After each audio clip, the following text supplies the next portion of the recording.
Gracias a ti por estar con nosotros. Saber para servir. ¿Qué es lo que nos da progreso, queridos amigos?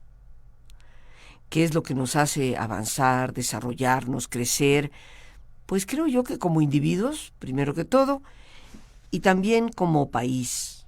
En los últimos tiempos, pues nos damos cuenta de la situación poco fácil, a veces muy conflictiva, que vivimos. Y las expresiones de tantos que muestran una falta de esperanza y una visión oscura respecto al futuro. Recordando cuáles son los deseos primarios, ojo, primarios de todas las personas. Porque hay deseos secundarios y hay deseos superiores, que van más allá de las necesidades básicas. Pero hablando de los primarios, que por propio instinto se sabe en forma general que todos tenemos, esos deseos son, primero, el de salud. Todos queremos tener buena salud.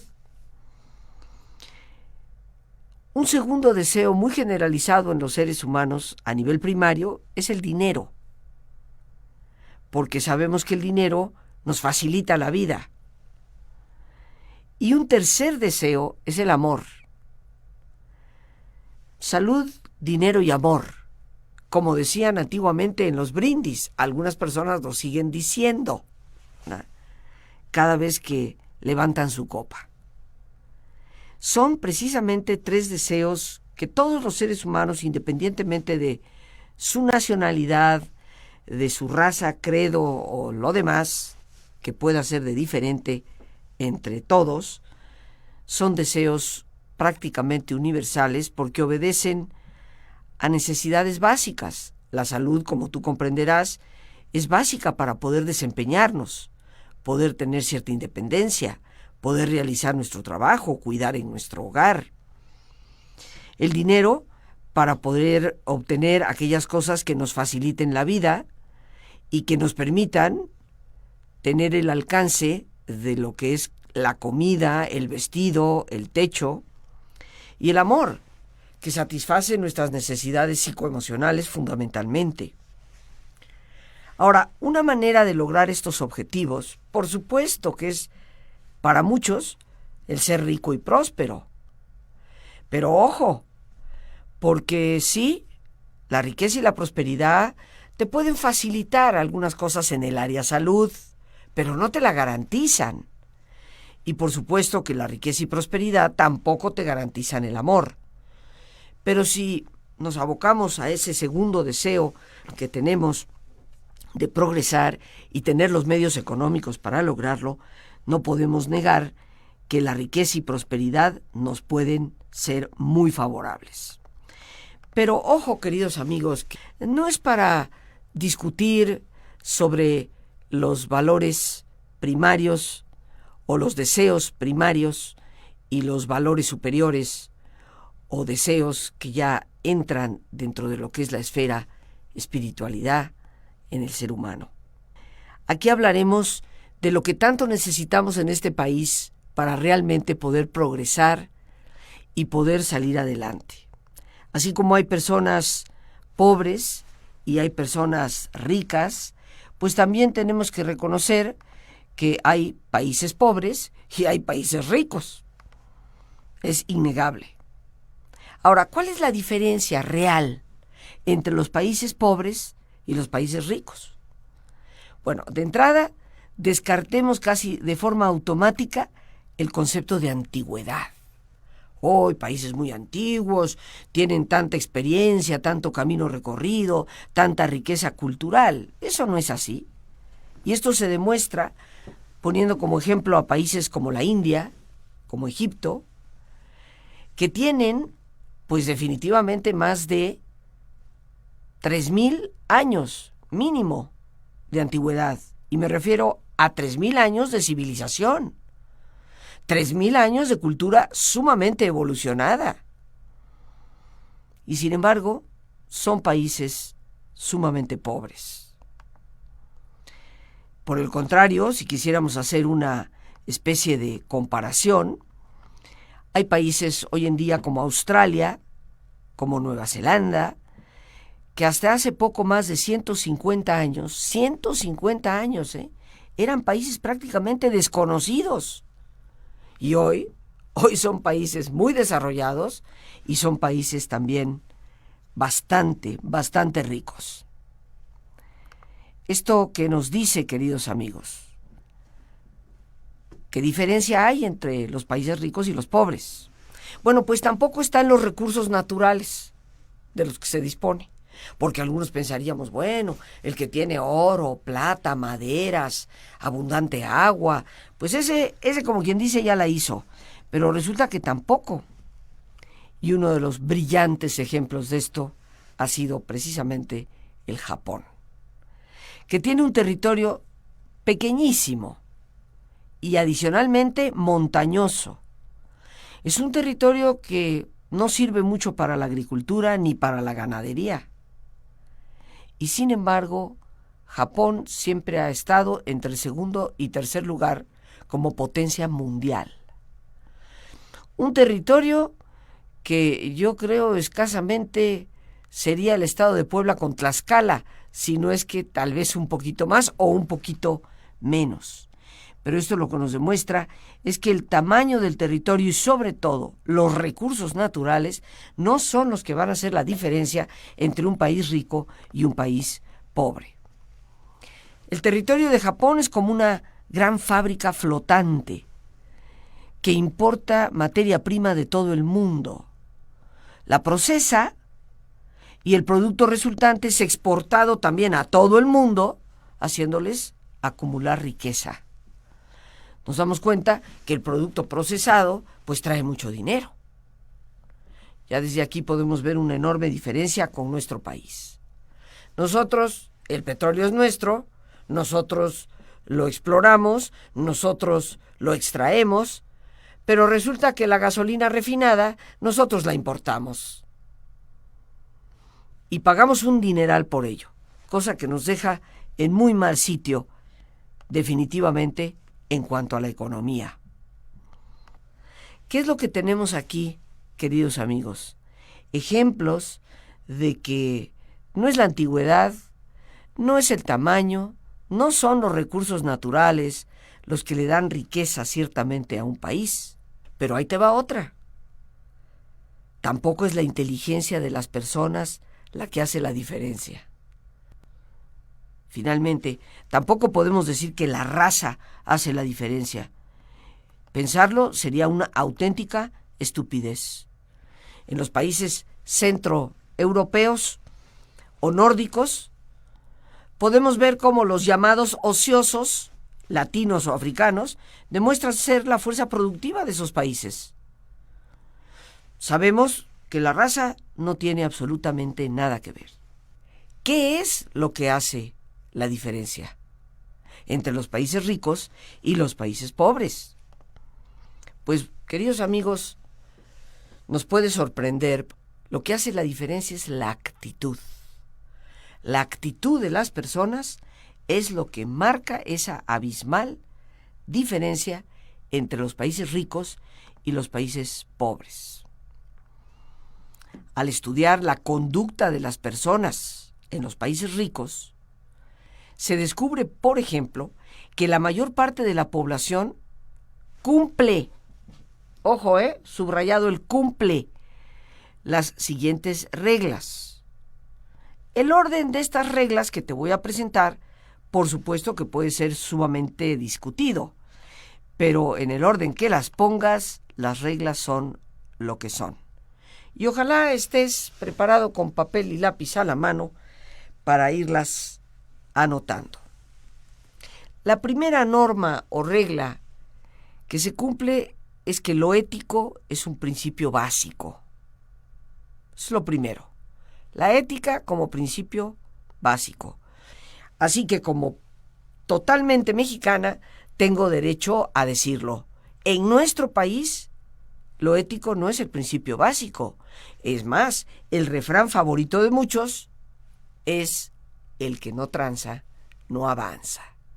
así de claro y sencillo. Esto nos habla de una mentalidad, queridos amigos, de una manera de pensar.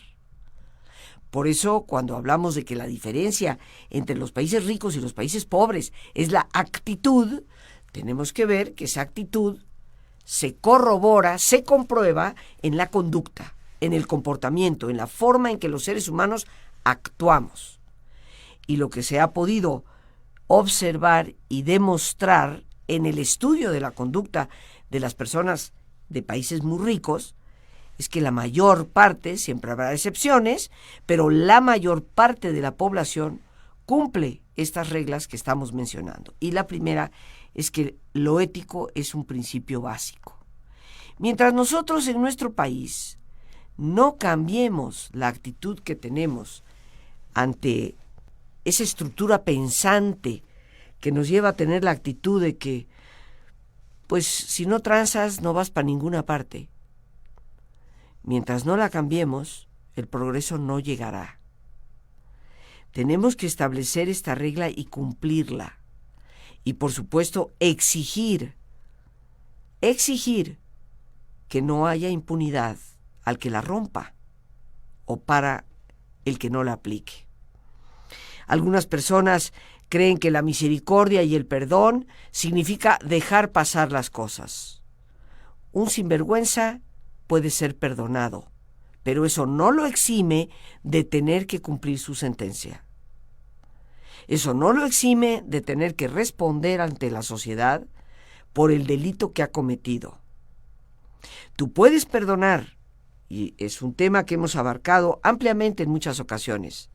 Puedes perdonar al violador de tu propia hija, pero eso no te exime de exigir que esa persona cumpla con el tiempo que debe cumplir en una prisión. Porque cada ser humano tiene que aprender a ser responsable por lo que hace.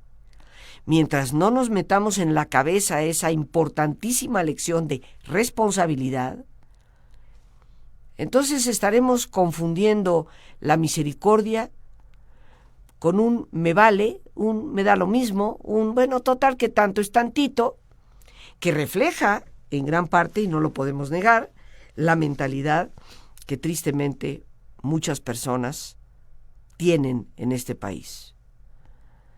Rara vez me dejo yo de incluir cuando hablo, pero en esto no me incluyo. He padecido consecuencias por procurar aplicar la ética como principio básico y estaré dispuesta a seguir pagando consecuencias por ello, pero considero que eso es lo único que nos puede generar autoridad moral, es lo único que nos puede ayudar realmente a alcanzar el progreso. Así que la primera regla que constituye la conducta de las personas que ciertamente viven en los países ricos es de que lo ético es un principio totalmente básico. Si no lo aplicamos en nuestro diario vivir, estamos condenados al fracaso. Y como dije, tal vez el orden de estas normas puede ser discutida. Desde mi perspectiva, el primer principio del verdadero progreso es la ética, y mientras no sepamos respetarla, el caos es nuestro destino, caos como en el que tristemente hoy vivimos. Así que empecemos, queridos amigos, por poner los pies en la tierra y darnos cuenta que si nosotros los mexicanos queremos un país de progreso y de riqueza, la ética debe ser nuestra bandera prioritaria que lleve a cabo el orden de nuestras actitudes y, por supuesto, por lo tanto, de nuestra conducta. La diferencia, por lo tanto, está en la conducta. Y la primera regla de nuestra conducta es que la ética va por delante. Pero sigamos con el segundo punto. La segunda norma es el orden y la limpieza. ¿Te suena familiar? ¿O todavía vemos a Juanito Camaney que avienta la bolsita de papas por la ventana del coche y le vale lo que eso significa para la limpieza de la ciudad? Al fin y al cabo, pago impuestos, pues que alguien lo limpie. Pero resulta que cuando llegan las lluvias, pues no hay sistema de drenaje que aguante esa cantidad de basura. Y te puse el ejemplo de la bolsita de papas para ser moderada, porque te podría decir de los botellones de refrescos vacíos, de los pañales tirados desde la ventana de un autobús, etcétera, etcétera, etcétera. ¿Orden? ¿Cuál orden? ¿Conocemos esa palabra en nuestro país? Si cada quien maneja como quiere, por donde quiere, y si no te gusta, a ver qué haces. Hay que ser honestos, queridos amigos. Mientras no tengamos la capacidad de vernos frente al espejo y decir, es que así somos, pues ¿para dónde nos hacemos? Ahora, la gente dice, ¿cómo tú, Rosita? Siendo siempre tan positiva y optimista, de repente nos hablas en este tono. Pero es que recordemos que aceptar no es resignarse. Aceptar es poner los dos pies sobre la tierra y reconocer una realidad para a partir de ese reconocimiento poder modificarla. Mientras yo no reconozca que soy desordenada y poco limpia, ¿para cuándo lo voy a cambiar? El primer paso, como en los alcohólicos, es reconocer lo que hago, lo que soy. Esta segunda norma, pues no es nada más lo que implica el orden de mi casa. Tengo mi escritorio ordenadito, tengo mi closet ordenadito.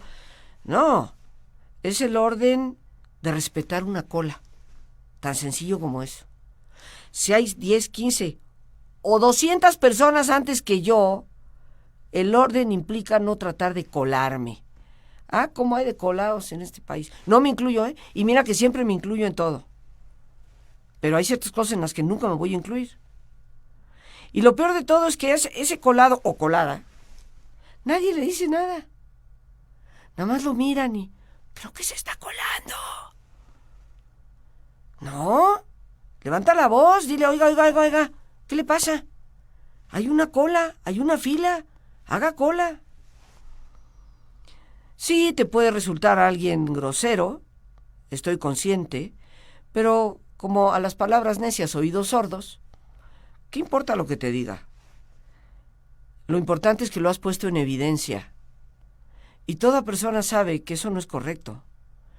Respetar el orden es importante. El orden en todos los sentidos. Como vemos, no es nada más tener nuestro closecito personal ordenado. La limpieza. Y aquí, pues, perdónenme, mis queridos amigos, los burócratas. Qué vergüenza las oficinas de gobierno. Las inauguran hoy y para pasado mañana ya están cochinas. Ya el escritorio está medio descascarado, el vidrio roto, la pared inmunda. ¿Qué te puedo decir? Tú lo has padecido igual que yo. La gente dice, bueno, es que se usa, mucha gente entra.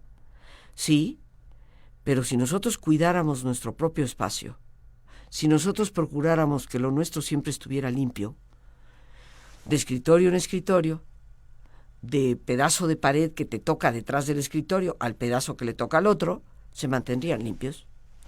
Entonces, ubiquémonos en la realidad.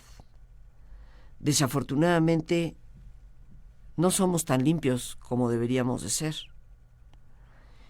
Y reitero, no solamente va esto hablando en el orden de lo personal, sino en el orden de lo social, de lo general.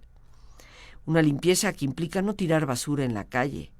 Una limpieza que implica cuidar de tu propia banqueta. Una limpieza que implica tener cierto nivel de dignidad para que la fachada de tu casa no esté hecha una porquería. Y alguien dirá, pero es que no hay dinero. Pero es que hay cantidad de países que sin ser ricos procuran, aunque sea encalar, aventar cubetadas de cal sobre la pared y la dejan blanquita, aunque no lleve mayor pintura, pues está encalada. En cambio, nosotros a veces parece que se nos cae la casa encima. Ah, eso sí, la pantalla de televisor tiene que ser de 52 pulgadas. No puede ser menor, aunque la fachada de la casa se esté cayendo. Entonces, con ejemplos como estos, vemos que nos falta para cumplir con este segundo requisito de conducta, que identifica a los países ricos y que nos deja a nosotros los pobres, pues con una fuerte tarea por realizar. Un tercer principio que se ha observado como conducta en los países ricos es la integridad. Lo que te digo, hago. Soy íntegra porque me respeto a mí misma, no simplemente por quedar bien con los demás. Si te ofrezco un servicio, te lo cumplo. En otras palabras, queridos amigos, no te vendo fresas de Irapuato en una canastita donde, caramba, la parte de arriba son fresas extraordinarias, jugosas, buenísimas. Pero si ya le escarbas a la tercero o cuarto nivel para abajo, no, ya están medio pasadas, magulladas, medio podridas o de plano para tirarse. Esta es una realidad. Si no me lo crees, ándale, vete a la carretera. Síguete después de Querétaro, rumbo a Guanajuato, hacia Irapuato. Y ahí va a estar toda esta gente vendiendo fresas en el camino. Y vas a poder constatar lo que te estoy diciendo. Pero bueno, los mexicanos sabemos que no hay que irse a esas carreteras. No hay que pasar por Salamanca, donde nos hiere el recuerdo, ¿no? Dice la canción de José Alfredo Jiménez, para darnos cuenta que efectivamente las cosas así son. ¿Qué tanto es tantito? ¿Pagas una cantidad porque alguien te repare algo en tu casa? ¿Por hacer una cortina que te está costando parte de tu ahorro? Y te lo deja con unas puntadas que parece que el que suturó la cortina, más que coserla, era algún caníbal africano. Y cuando tú le dices, óigame, por lo que me está cobrando, ay, ¿cómo se fija, señora? Pues eso no es nada. ¿Has recibido ese tipo de respuestas? ¿Te suenan familiares? Eso es falta de integridad, queridos amigos.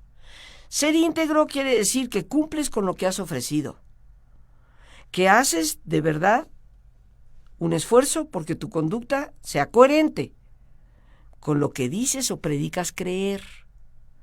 Si esto no es así, pues la integridad está en bajo cero. ¿Eres de las personas que en este país sale a la calle y sientes que puedes confiar en cualquier otro? Yo no te voy a dar la respuesta. Hazte la pregunta tú. Pero si tu respuesta es no, Rosita, ¿cómo? Voy a estar confiando en todo el mundo. Eso lo que denota es que no tenemos tanta integridad. Nos hace falta. ¿Confías en que la palabra de una persona es tan buena o mejor que la firma en un papel? Porque si la respuesta es no, quiere decir que no confiamos mucho de la integridad. ¿Y por qué no confiamos? Porque no la tenemos. Así de sencillo. Me dirás, pero Rosita, ¿quieres que vaya de ingenuo por la vida para que me estafen? ¿Abusen de mí? No, te pido que vayas tú por la vida como persona íntegra. La gente se dará cuenta que en ti sí se puede confiar.